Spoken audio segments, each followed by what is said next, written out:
Yes CMA inter वालों, कैसे हो आप लोग। दिस इज सीए प्रणय, स्वागत करता हूं मैं आपका ABC analysis of paper 8 cost accounting में। कैसी चल रही भाई आपकी पढ़ाई? बढ़िया चल रही ना। वो पढ़ाई के ऊपर तड़का लगाने के लिए मैं आ चुका हूं आपके लिए एबीसी एनालिसिस लेके। सर जो पेपर 8 है कॉस्ट अकाउंटिंग, उसमें सर एबीसी एनालिसिस, हाँ इसके अंदर अपन सबसे ज्यादा स्कोर कर सकते हैं। सबसे ज्यादा स्कोर कैसे करेंगे? अगर अपन स्ट्रैटेजिकली पढ़ेंगे तो। सर स्ट्रैटेजी क्या है बताएंगे ना भाई, क्यों लोड ले रहे हैं। सबसे पहले आपका ये है मॉड्यूल। मॉड्यूल में अगर अपन डिटेल में एनालिसिस करो सर, वो उसकी जरूरत नहीं है, क्योंकि हम लोग ऑलरेडी, हमको पता है कौन सी चैप्टर में से कितने मार्क्स आएंगे।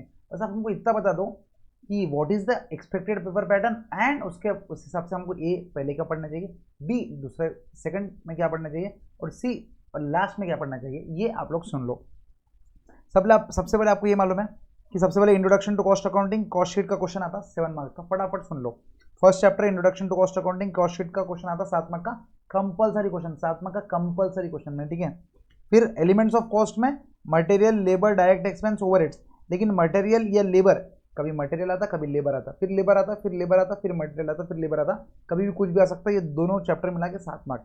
Next overhead compulsory 7 mark, overheads compulsory 7 mark, मेरे वर्ड्स को सुनो, overheads compulsory 7 mark, done.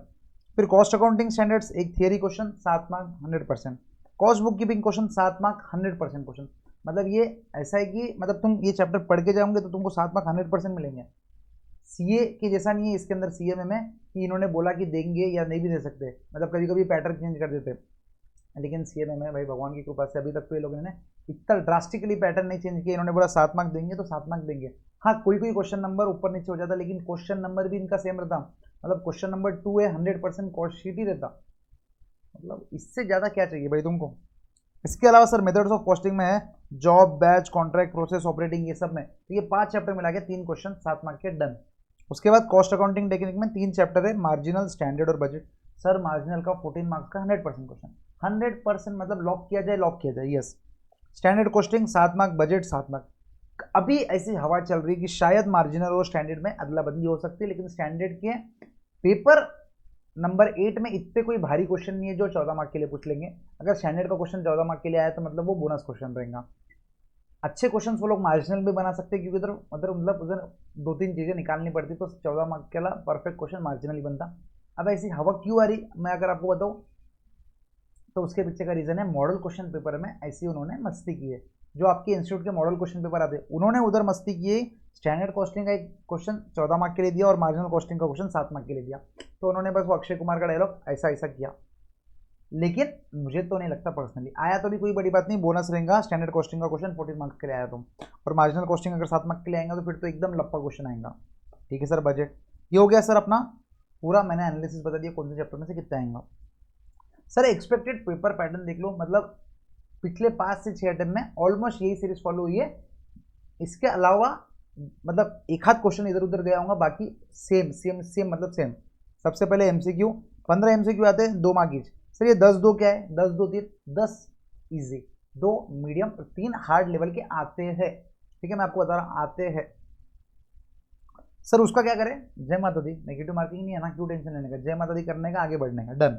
Sir 10 2 3 10 2 3 perfect. 15 MCQ आते 2 mark 30 mark, done done done done. Question number 2 है कॉस्ट शीट। सर एमसीक्यू के लिए अलग से प्रैक्टिस करना चाहिए क्या?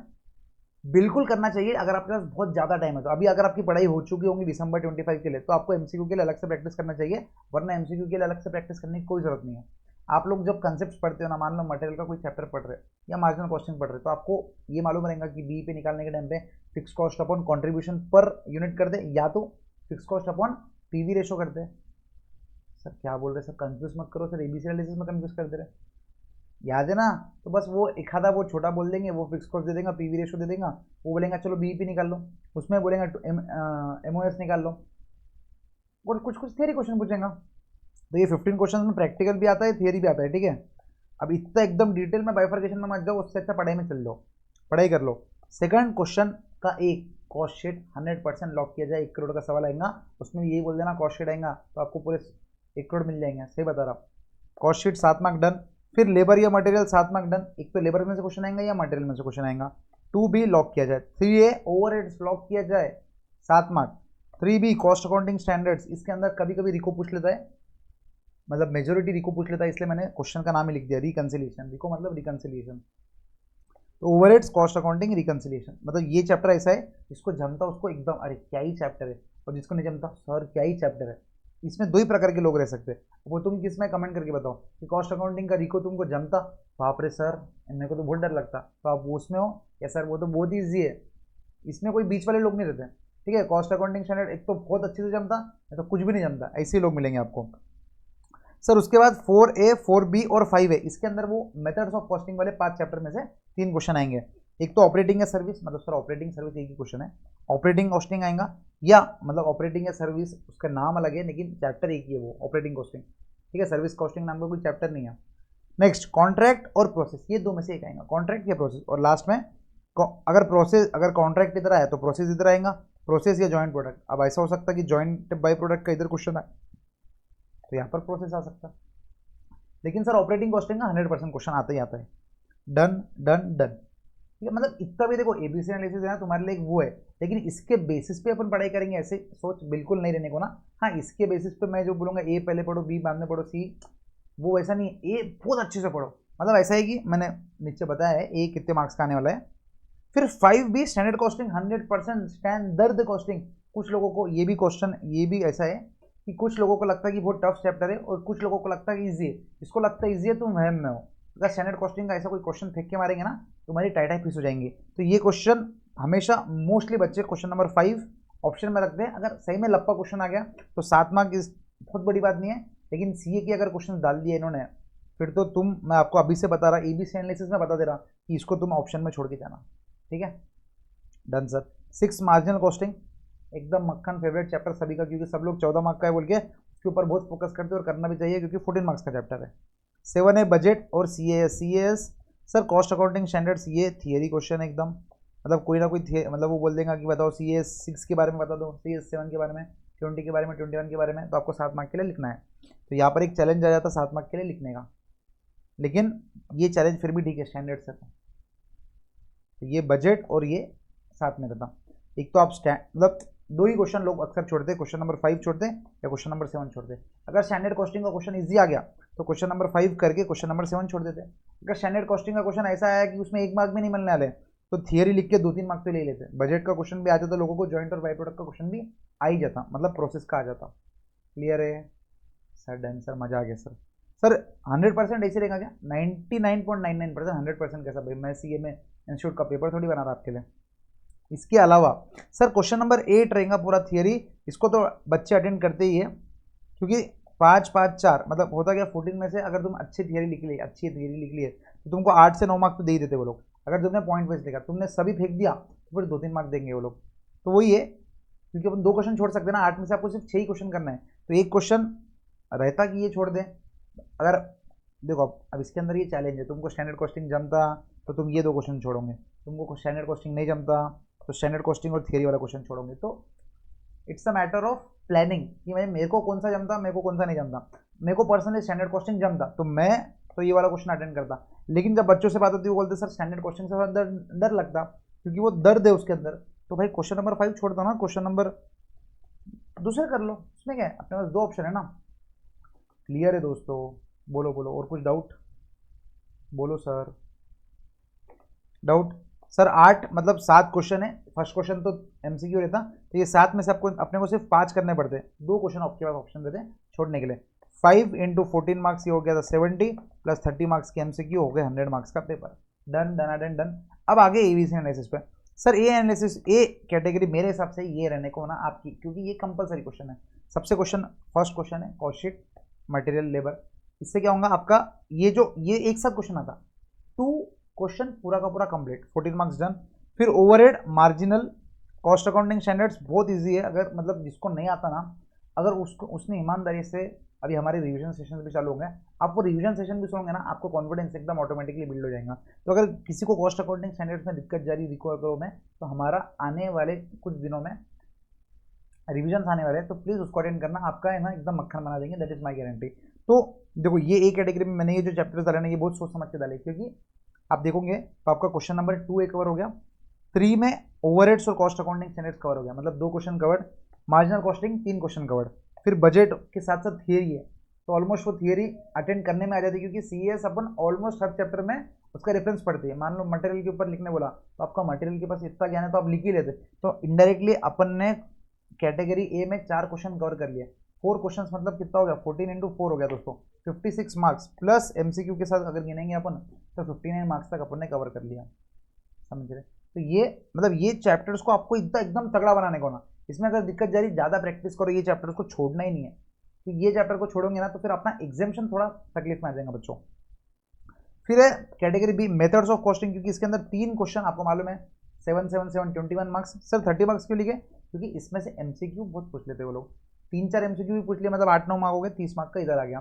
तो मेथड्स ऑफ कॉस्टिंग पूरा का पूरा जो वो 5 चैप्टर है उसको कैटेगरी बी में रखो, एक साथ पढ़ाई करना स्टार्ट करो, एक साथ उसके चैप्टर्स को निपटा दो। और लास्ट में क्योंकि मेजोरिटी ऑफ बच्चों को स्टैंडर्ड कॉस्टिंग से दर्द है और सीएस के ना, सीएस समझता सबको मालूम है कि इसके अंदर ये वाला सीएस ये नाम से, भाई नाम याद रखने के 7 मार्क देंगे क्या वो? Obviously not. उसके अंदर का कंटेंट बहुत इंपॉर्टेंट है, तो उसके अंदर का कंटेंट याद नहीं होता बच्चों को, इसलिए मैंने उसको सी में रखा कि इसको तुम स्किप कर सकते एक बार को। ठीक है पन, अगर तुम ये स्किप कर रहे 15 मार्क्स स्किप कर रहे नो प्रॉब्लम, लेकिन बाकी के 85 मार्क्स तुमने तगड़े पढ़ने को ना। समझ रहे क्या? तगड़े मतलब तगड़े पढ़ने को ना, कि 85 में से अगर तुम अच्छी से लिख लियो बना तुमको 70 मार्क्स प्लस आ जाते, मैं आपको बता रहा हूँ। तो this is your ABC analysis दोस्तों, ठीक है। पर मेरा ऐसा पर्सनल मानना है कि अगर आपकी फर्स्ट डिवीजन होगी ना तो ये सेकंड डिवीजन के लिए मतलब ये this must be the sequence of study. But ऐसा नहीं कि तुमको अगर स्टैंडर्ड क्वेश्चन जम दो तो आप क्वेश्चन छोड़ दो क्योंकि क्वेश्चन हार्ड आने वाला है। कभी कभी क्वेश्चन सही में लपा आ जाता, और कभी ऐसा वो मॉडल क्वेश्चन पेपर के जैसा उन्होंने सही में 14 मार्क्स का स्टैंडर्ड क्वेश्चन डाल दिया और उसमें भी नॉट सो हाई क्वेश्चन डाला, तो आपको तो 14 मार्क्स फ्री में मिलेंगे ना। तो आपको जैसी पढ़ाई चल रही वैसी पढ़नी चाहिए। अगर ये वीडियो किसके लिए, जो अभी एकदम पढ़ने बैठ रहा, मतलब दिसंबर में एग्जाम है और उसकी कुछ नहीं पढ़ाई हुई, तो भाई तुम ये लाइन से पढ़ना, तुम ये चैप्टर छोड़ ही देना। अभी अगर तुम पढ़ाई चालू कर रहे होंगे, 2-3 महीने एग्जाम को बाकी है, तो पहले ए कैटेगरी कंप्लीट करो, तुम्हारे 59 मार्क्स हो जाएंगे, तो तुमको हल्का हल्का कॉन्फिडेंस आएगा, हाँ भाई 40 तो निकल गए। फिर बी करना, इससे तुम्हारा एग्जामिनेशन में निकल जाएगा 100% श्योर। ठीक है दोस्तों। इसके अलावा मैं अगर आपको बता दूं, हमारी आने वाली है क्वेश्चन प्रैक्टिस बैच। अभी फिलहाल फाइनल के लिए चल रही है क्वेश्चन प्रैक्टिस बैच, वैसे ही हम इंटर के लिए भी क्वेश्चन प्रैक्टिस बैच लेके आने वाले। Sir what is question practice batch? Free रहेगा क्या? फ्री रहेगा sir. What is question practice batch? Question practice batch में हर एक चैप्टर के जो भी इंपॉर्टेंट क्वेश्चन और जो लेंदी क्वेश्चन है, जो एग्जाम में आने लायक क्वेश्चन है, और जिसको करते करते बच्चों को डर लगता, वो क्वेश्चन हम आपको यूट्यूब पे लाइव कराएंगे। लाइव, यस सर, लाइव कराएंगे। सर कौन से चैनल से लाइव कराओगे? एकत्र पर सीएमए चैनल से लाइव कराएंगे। ठीक है दोस्तों। वो कब चलूंगा कुछ दिनों में आपको ये यूट्यूब चैनल पे मालूम पड़ जाएगा, तो ये यूट्यूब चैनल को सब्सक्राइब करके रख लो, और हमारी इंस्टाग्राम रिस्पेक्टिव टीचर्स के इंस्टाग्राम भी ज्वाइन कर लो, क्योंकि हम सबसे पहले उधर रील बना के उधर डाल देते हैं आप लोगों के लिए। So that's it for this video guys. और रिविजन्स तो बहुत सारी रिविजन्स आएंगे आपके इंटर के, लोड लेने की बात ही नहीं है। पेपर 8 छोड़ के पेपर मैम मतलब पेपर नंबर 5 सतीश सर हो गए लॉ के लिए, अकाउंट्स के लिए स्नेहा मैम हो गए, विजय सर, करण सर, डीटी आईडीटी, एकदम भरपूर कंटेंट आने वाला है। टेंशन लेने की कोई बात नहीं। जो भी डाउट है कमेंट के नीचे मतलब कमेंट्स में भाई, यूट्यूब के वीडियो के नीचे थोड़ा फ्लो में इधर उधर निकल जाता है इंसान, थोड़ा समझा करो यार। ठीक है। आप तो भाई इंटर वाले बच्चे, अपन क्या फाइनल वाले बच्चे थोड़ी इतना सीरियस रहने के लिए, चिल मारो एकदम। ठीक है। एबीसी एनालिसिस को एबीसी एनालिसिस से यूज करो, ऐसा नहीं कि बस यही कर रहे नहीं, इस पर फोकस रहना चाहिए, लेकिन इस पे ही फोकस नहीं रहना चाहिए। ठीक है दोस्तों। So that's it for this video guys. मिलते हैं नेक्स्ट वीडियो में, नेक्स्ट अनदर रिवीजन सेशन में। इसके अलावा आपको क्वेश्चन प्रैक्टिस बैच तो हम ला ही रहे और रिवीजन भी लेके आ रहे हैं। इसके अलावा आपको कुछ और रिक्वायर्ड है हमारे से, तो प्लीज कमेंट करके बताइए। कोई टेंशन लेने की बात नहीं है, हम हमारा मैक्सिमम सर्विस आपको देने की कोशिश करेंगे। बाय दोस्तों। अगर आपको वीडियो पसंद आया तो लाइक करना मत भूलिएगा, शेयर करो आपके वो दोस्त को जिसके साथ आप पढ़ाई कर रहे हो अभी, और आप जिसको चाहते हैं कि भाई वो पास हो जाए साला। बाय।